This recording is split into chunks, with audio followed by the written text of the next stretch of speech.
What's up, everyone? It's Dakota, and welcome back to another Magic the Gathering video. And we really have to talk about the standard format because I don't think it's in as good of a place as it can be. Of course, we had a ban and restricted announcement on Monday that basically said the metagame was fine, even though that, essentially 5 decks, but really 3 different archetypes kind of own, the top half of the metagame, and the rest of them just kind of fill in. And of course, there are some really cool decks that are doing some pretty powerful things, but none of them, I think, doing anything nearly as consistent or even as high of a power level as, the self-bounce decks, the red aggro decks, and of course the domain deck that has, basically had a pretty good grip, all 3 of these decks on the standard format. And while they might necessarily, take up every single top 8 spot, and they might not win every single tournament, the fact of the matter is that the sheer consistency of these decks and the sheer power of these decks mean that on any given weekend, whether it's an RCQ, whether it's a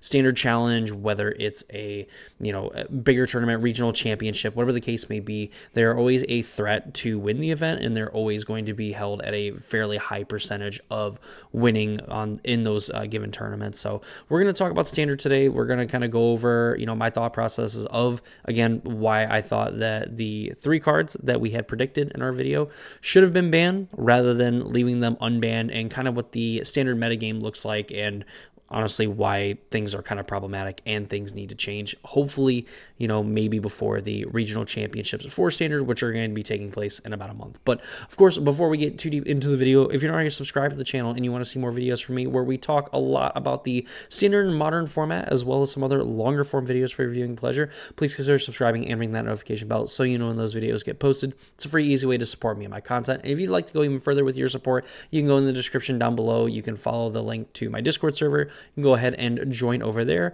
as well as following me on Twitch over at twitch.tv/Crowday23, where we do stream a lot of modern and standard here. As of late, we're going to be helping Randy test for the regional championship, who is my co-host for the Casual Spikes podcast. Is also linked in the description down below, where we actually just posted an episode today talking about, kind of our reactions to the ban and restricted announcement and going over some pretty neat cards in this new Turkey or Dragonstorm deck that could potentially see play in standard and or the modern format. You definitely want to go ahead and check that out. Lastly, I want to thank the sponsor of the channel, Manatraders. If you use my code in the description down below, you will get 5% off your monthly subscription. So you rank cards on Magic the Gathering online and play in various different leagues and play in different events that they host on there, that you can end up winning prizes and potentially even qualify for the Pro Tour. So definitely go ahead and check it out. I want to thank Manatraders for sponsoring the video, or for sponsoring the channel. And let's go ahead and talk about the standard format. So we're going to look at the metagame over the last 7 days, 14 days, and then 30 days, just to kind of gauge an idea of these 3 decks that are roughly 50% of the metagame according to the ban and restricted announcement. So over the last week, we have Esper Self-Bounce, Dimir Self-Bounce, obviously, again, between like these 2 decks, and of course, Mono Red Prowess and Gruul Prowess, and the Gruul variants of the aggro decks. Obviously, there is some deck building differences, not just adding a color in the case of the aggro decks and taking away a color in reference to like the Self-Bounce decks.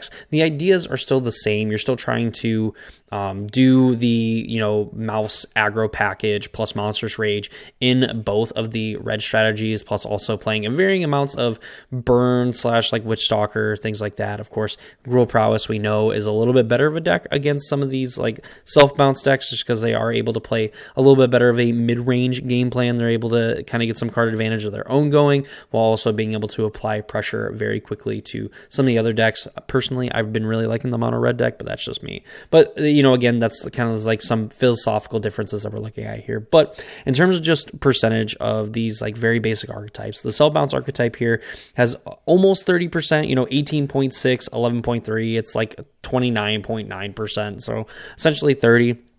The red aggro variants, we have almost 15 from Mono Red Prowess, and then 5 and 5 from the Gruul Prowess and Gruul aggro decks. So that's about 25% there, a little over 25%. And then we have 8.5 about from the 4-color Zur deck, which, doing some rough math there, means that it's probably about like what?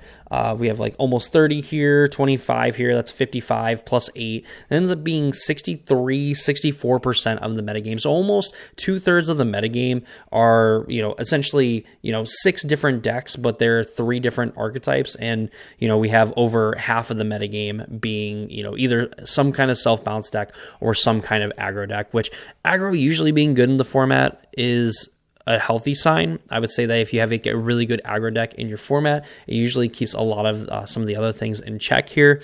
And then, of course, sprinkled throughout like these decks here are Dimir midrange and Golgari midrange, which is actually kind of crazy that we've kind of come full circle where these were the best decks and then they were absolutely trash on the Pro Tour, and now they've kind of started to see a resurgence in play here. But mainly, I mean, like the Gruul aggro, like the second and third, most played aggro deck, the red aggro deck in the format is on par with the second best mid-range deck. And, the first best mid-range deck is about on par with what I think is the actual best mid-range deck in the format.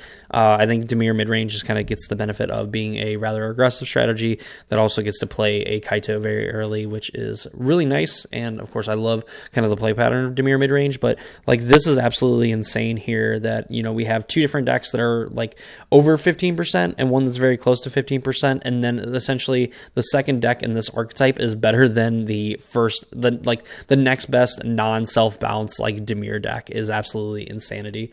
But we go 14 days out, we double the timeline here. We have, almost 20% just in the Esper self-bounce deck. We see Dimir mid-range kind of move above Dimir self-bounce over the last 2 weeks. Of course, Dimir self-bounce looking like it has been more popular over the last week than, the last 2 weeks. But, we have, almost 20% here. We have another 13% here. So we're looking at like 33%, a little over 33%.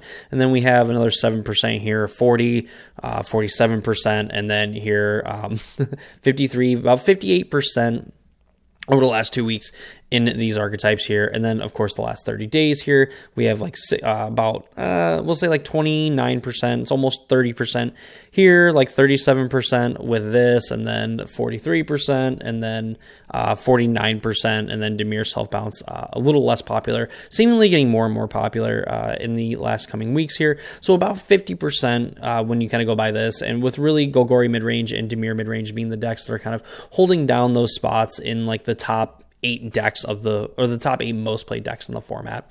So while yes, over the last month, you could say that the metagame has been about 50% in favor of these decks, but really leading up to the ban announcement and then actually post ban announcement, it looks like that the aggro decks of the format, as well as the self bounce and the Zur decks of the format, have just taken more and more of the metagame here.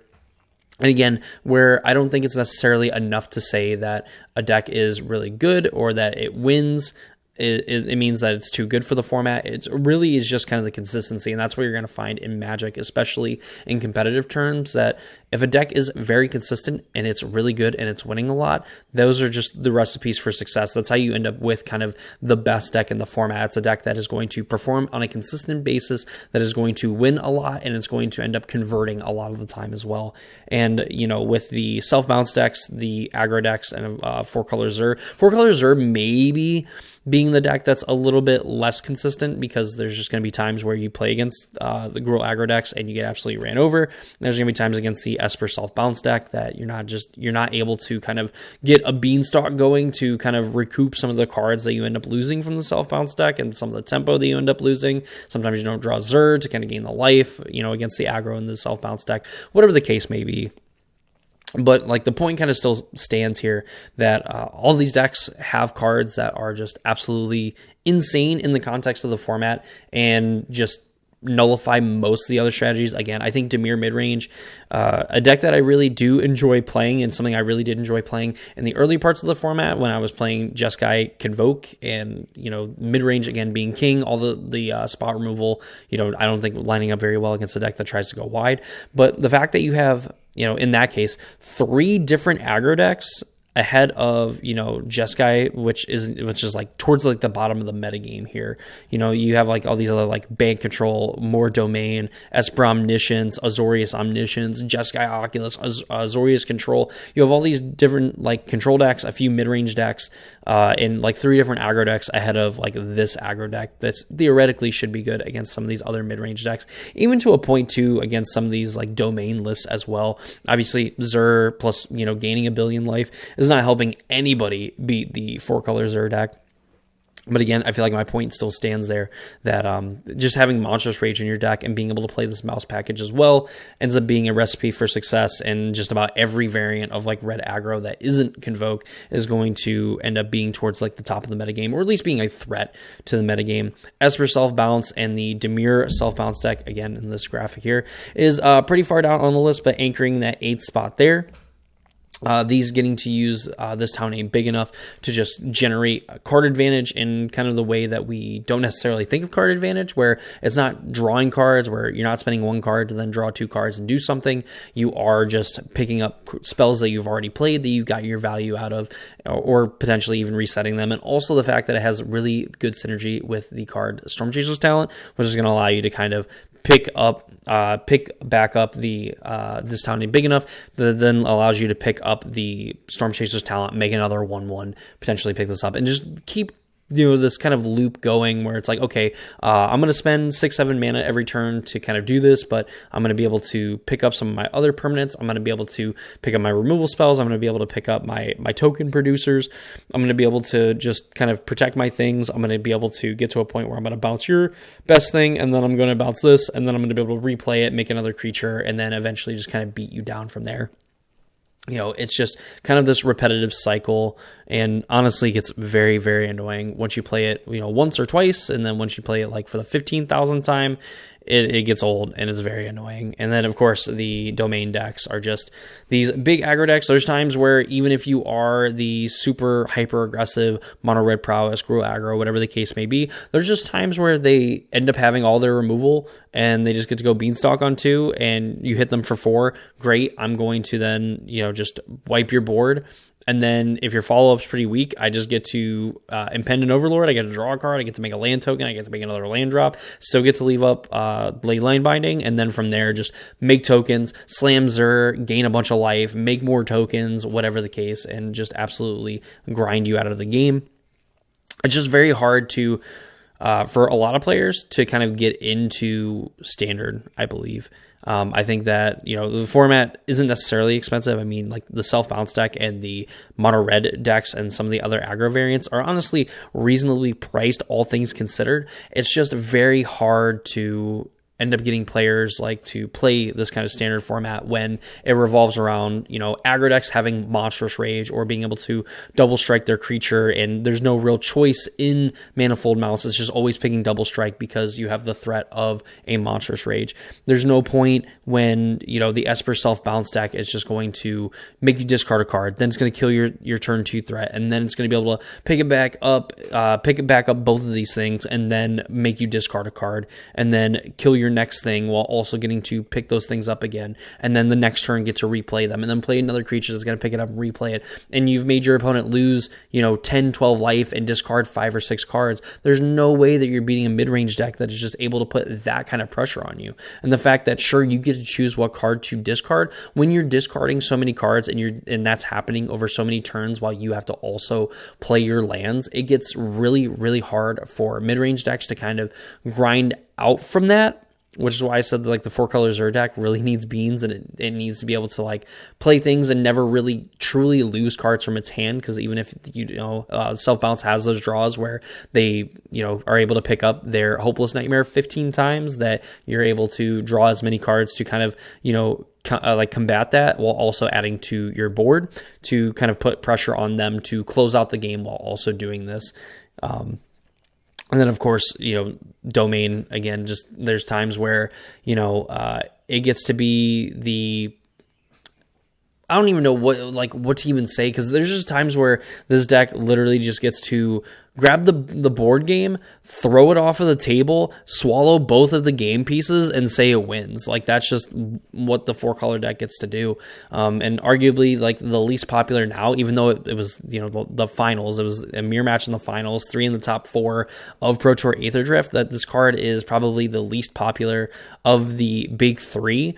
And it's crazy. Like, this is just so crazy that, we have 60% of the metagame, 60+% of the metagame over the last week, and then roughly 50%, actually probably over 50% of the metagame between these three decks, and it's totally fine.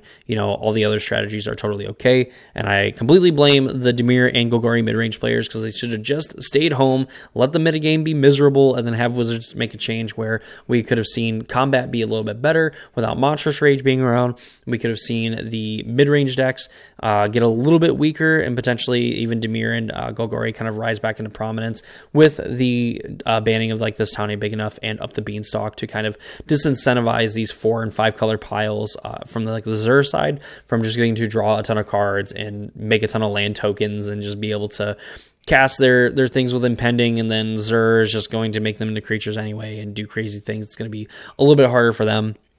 And then, of course, self-bounce being a little bit less of a grindier deck, and then being able to have like these other kind of ways to self-bounce instead of these hyper-efficient ways of getting to do it. And then also the fact that this town ain't big enough could also synergize well with the Up the Beanstalk card is absolutely heinous in of its own right. But, let me know what you think of the standard metagame in the comments down below. Of course, subscribe to the channel if you are entertained, you learned something, or just want to keep seeing more of my content. We do post a lot about the modern and standard format.